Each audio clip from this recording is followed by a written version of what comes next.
So, I love this. Ralph Waldo Emerson said, "Great men are they who see that spiritual thought is stronger than any material force, that thoughts rule the world." That was said over 100 years ago. So, it's true. There's now people positing in the world of physics, neuroscience, and psychology that 1 hour of intentional mental work, the kind we're doing where we close our eyes and see what we want and so forth, is worth 7 hours of physical labor.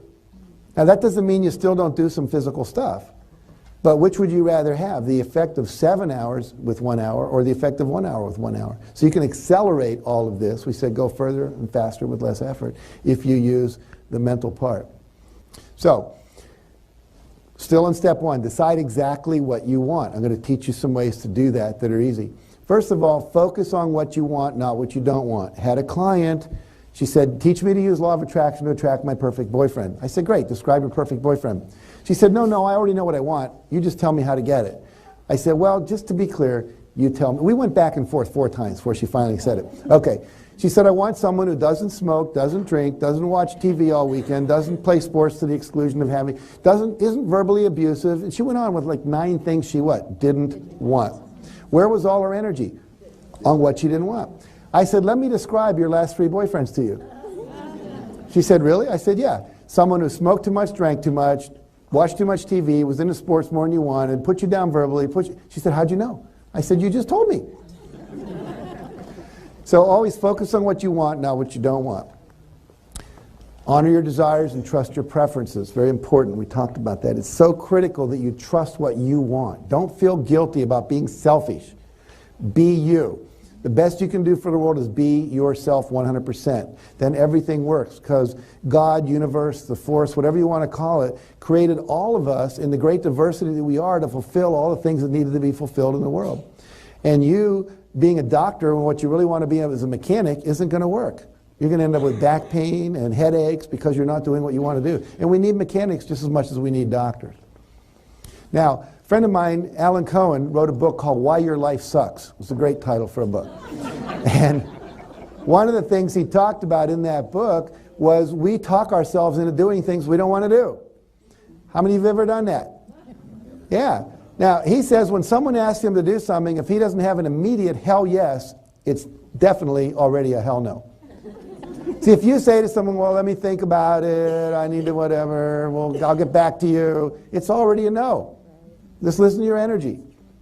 But if someone says, "Hey, you want to go to the Snake River on a river raft trip this summer, bring your family, I'll bring mine," and it's someone I really love, I'm going, "Yeah, baby, that feels good, let's do it." You know, someone like Tony Robbins calls me and says, "Hey, you want to do a TV project together?" Hell yes, that sounds like fun, you know?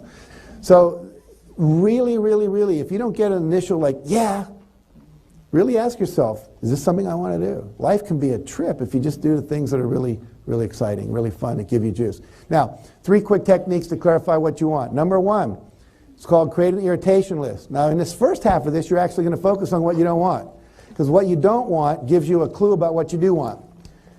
But you got to move it to that level. So what I want you to do on this one is take a day or less, go through your house, your apartment, your business, whatever it is, and write down everything that isn't exactly the way you want it. Anything that irritates you. That picture never stays straight, that door never closes, the garage door, there's a gap, all the leaves come in, you know. And then after you get your list, go back and say, okay, what is the opposite of that? What do I want? Well, I want a little plastic strip under the garage door so the leaves don't come in. I want the picture to hang straight. I want my son to clean up his room at least once a month, you know, so it's not a health hazard. You know, whatever it is. Now, once you've got that list, then what you do is you schedule a day or a weekend and you tackle with yourself or as many friends as you can, you know, bribe into this. Do it for me, I'll do it for you, kind of thing. And you tackle as many as you can get done. Someone goes out to Costco and buys some, you know, 3-in-1 oil, and you fix the squeak in the door. Someone else calls up the one-day blind people and says, or 3-day blinds, says, you know, the thing in the kitchen, can you come over and measure it? You just get as much done as you can. That does a couple of things. It builds your self-esteem. It takes you out of resignation.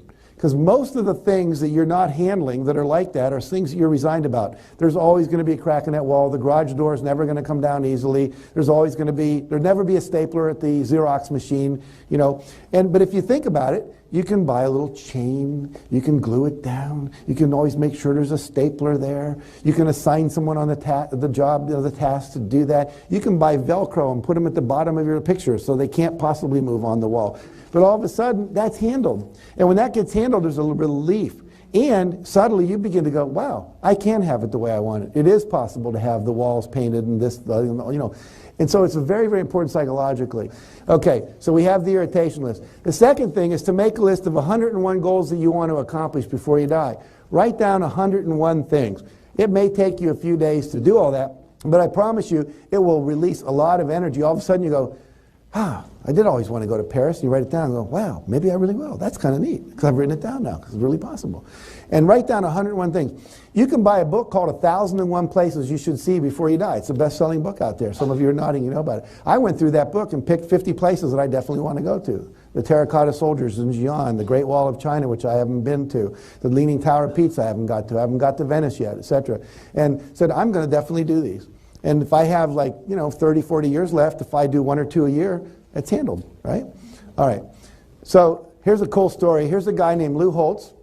Lou was the legendary coach of the Notre Dame team. And I interviewed him for a book I was writing called You've Got to Read This Book, where we interviewed 55 people and said, was there one book that changed your life? And Lou said, yes, there was. And the book was, for him, it was called The Magic of Thinking Big by David Schwartz. And this book came to him. He was in his, I believe, his first college coaching job. And he was sitting at the table and he said to his wife, look, honey, a guy with the same name as our head coach just got fired. Oh my God, that is our head coach. I'm the assistant coach. I bet I don't have a job. And he didn't. So now he sends his wife back to work because he has no income. It's the middle of the football season. He's probably not going to find a job there. And he says to his wife, you're a radiologist. Go back to the hospital. She did. She's making some money. One day she's coming home from the grocery store and she sees this book, The Magic of Thinking Big, at the little turnstile at the end there. She says, I'm going to buy this for my husband. She gives it to Lou. She says, read this book. It might help. In the book it said, make a list of at least 100 goals you want to achieve before you die. So Lou spent the whole afternoon, came up with 107 goals. Things like land on an aircraft carrier, win a national football championship, eat dinner at the White House, appear on the Johnny Carson show, meet the Pope, do a raft trip down the Snake River, go underwater in a submarine, skydive. He just had all these things. He was excited, got juiced up about it. His wife comes home, says, Lou, how'd it go? Oh, I made this great list. Look, honey, she reads the list. She says, Lou, you need to add one thing to your list. He says, what's that? Get a job. So now he had 108 things on his list. Now, I just spoke with Lou a couple of weeks ago. We were on the same program down in Florida for a company, and he was talking about this. He said he's achieved 102 of his 108 goals. He's won the national football championships. He's met the Pope. He's been to the Vatican. He ate dinner at the White House. He was on a Johnny Carson show. He did a balloon trip, a submarine, the whole thing. Now, why is that important? It gives you direction. It gives you momentum. It really sends out to the universe this message, hey, he really wants these things. There's actually some psychology I won't go into too deeply, but when you write it down, it makes it more real. There's actually a book called Write It Down. And what happens when you write it down, your unconscious takes it more seriously. It's like people will go, well, if it was so important, why haven't I seen it in a book? So write it down, make your own book, right? Mark Victor Hansen wrote a book called Your Future Diary. Think about that. You write down all the things you want to do, not all the things you did. And then you start to move it forward. So 102 of his 108 goals. I did this when I was 47, and I wrote down 134 goals, and I've achieved almost 70 of those goals now. I'm 63, so what's it been, 16 years, something like that. So it's very important to do this. Here's a cartoon. It says, if we pull this off, we'll eat like kings.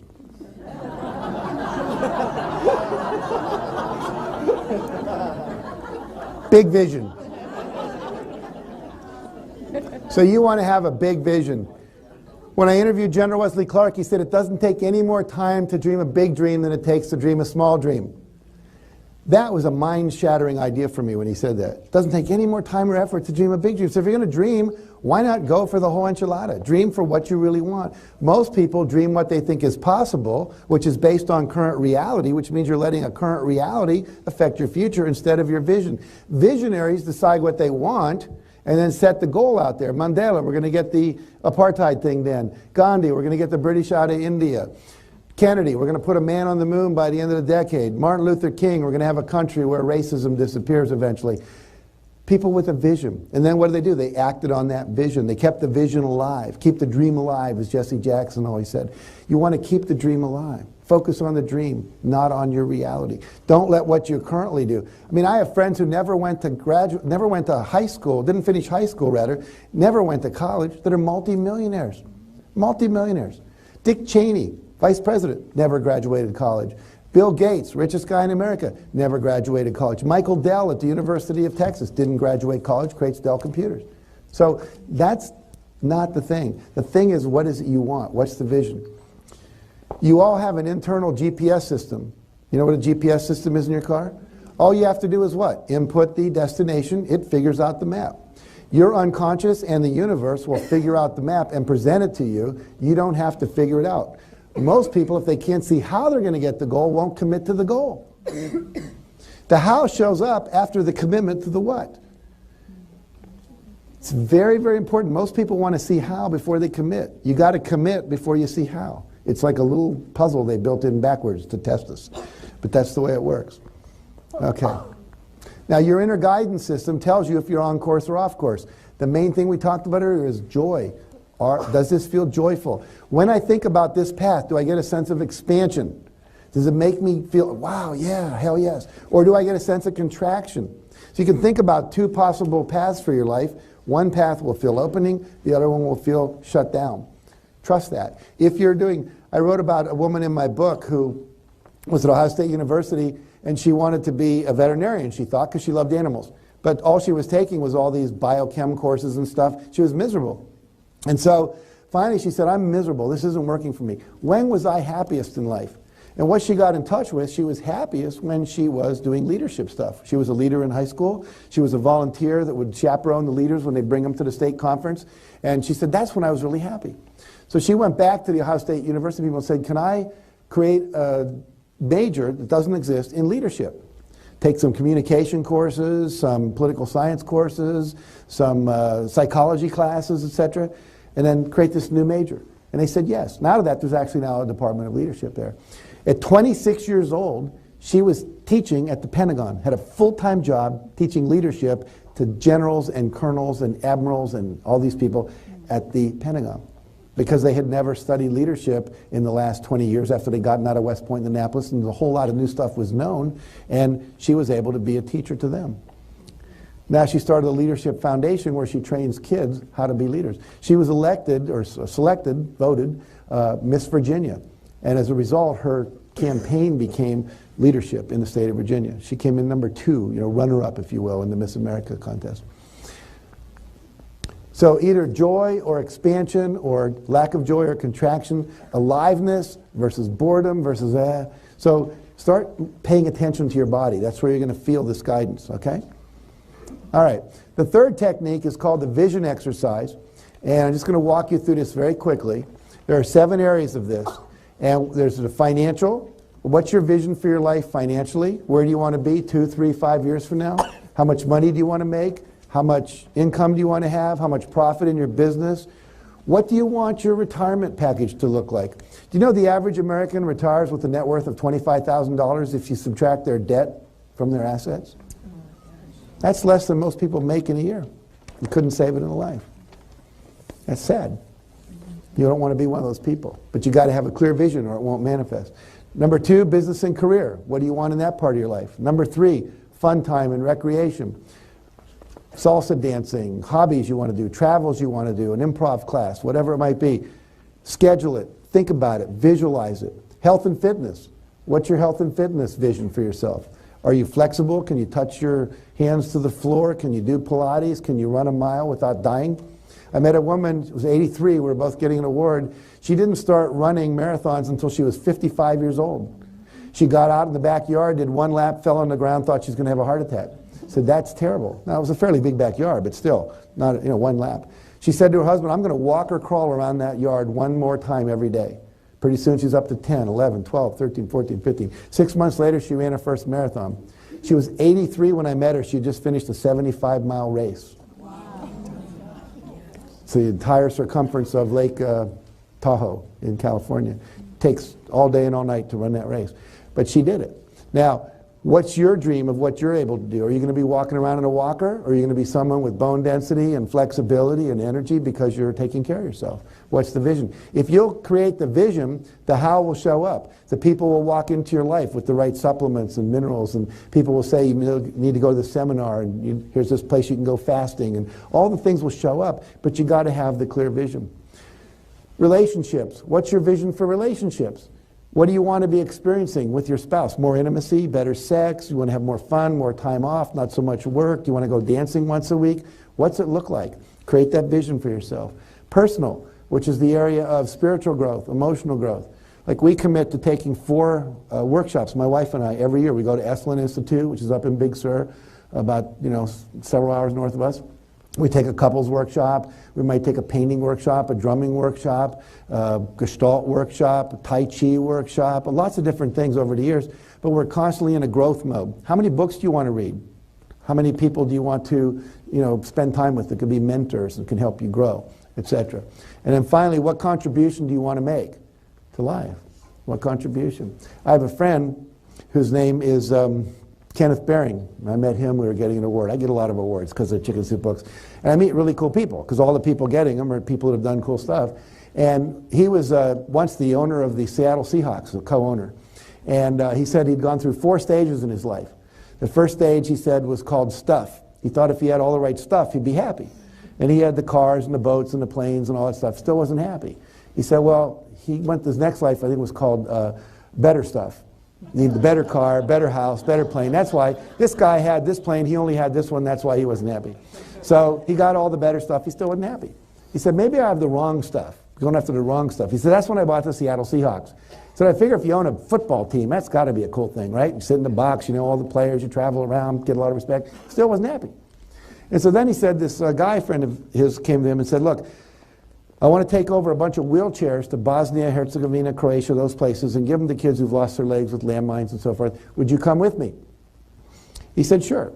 So they loaded up the plane. I think he had about 140 wheelchairs, put them in the plane, they take him over, and he's picking his 3rd kid up, and he's putting him in a wheelchair. And his 11-year-old boy, and puts him down, he turns away to get another wheelchair for another kid, and the boy won't let go of his leg. And he said, I turned back around, and through the interpreter, the boy said, thank you, thank you, thank you. And with tears streaming down his face, he said, don't leave yet. I want to memorize your face. He says, because when we meet again in heaven, I want to be able to thank you one more time. He said, that's the first time in my life I felt pure joy from giving. He went home and he started the Wheelchair Foundation. He's given away over, I think it's 40,000 wheelchairs to kids in 3rd world countries all around the world. And now he started the foundation for pure water, because all the kids in Africa are dying from cataracts and cholera and stuff like that. It's totally avoidable if we had clean water. And so as he was giving away the wheelchairs, he realized there's this other need as well. All his time spent giving. Bill Gates now focused more on giving. He's about to retire and full time into the foundation. Bill Clinton has a new book out. I've been reading it on airplanes. It's just called Giving. And we find our greatest joy comes when we're giving. Whether we're giving a little, a lot, time, money, effort, expertise, whatever it is. So make sure to build that into your life, okay? Because a lot of the joy is going to come there. All right.